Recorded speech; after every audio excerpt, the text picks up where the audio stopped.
कराची में साबिक DIG jail खाना जात भी महफूज नहीं। गुलशन मेमार में घर से 20 लाख के परिंदे चोरी हो गए। कराची में शालतीफ पेट्रोल पंप पर फायरिंग की CCTV फुटेज सामने आ गई है। कराची में डिजिटल डकैतियां करने वाला गिरोह सरगर्म है। डिजिटल डकैती की वारदात कोरंगी गोदाम चौरंगी पर मोबाइल शॉप पर की गई। शालतीफ टाउन में डाकुओं के जत्थे ने दूध की दुकान लूट ली। कराची में डाकू राज, साबिक DIG जेल खाना जात भी गैर महफूज।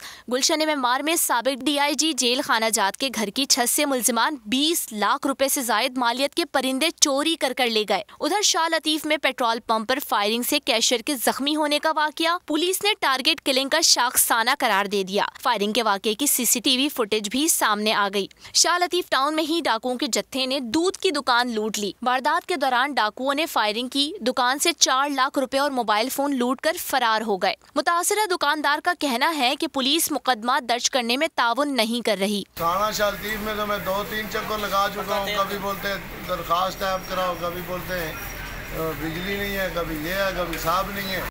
दूसरी जानिब कराची में डिजिटल डकैतियां करने वाला गिरोह सरगर्म। डिजिटल डकैती की वारदात कोरंगी गोदाम चौरंगी पर मोबाइल शॉप पर की गई। मुलजिम ने ऑनलाइन रकम मुंतकिली की दुकान को निशाना बनाया। मोटरसाइकिल सवार मुलजिम ने ऑनलाइन शॉप से रकम मुंतकिल की। रकम मुंतकिली के दौरान मुलजिमान दुकान का मोबाइल छीनकर फरार हो गए। फोन में ऑनलाइन रकम के 7 लाख रुपए मौजूद थे। जबकि डिफेंस फेस 8 खयाबान गालिब पर डाकू वारदात के लिए बंगले में घुस गए। इत्तला मिलते ही पुलिस की नफरी ने बंगले को घेरे में ले लिया। मुबैना मुकाबले में 3 डाकुओं को असलहे समेत गिरफ्तार कर लिया गया। सब्सक्राइब करें और बेल दबाएं ताकि कोई खबर रह न जाए।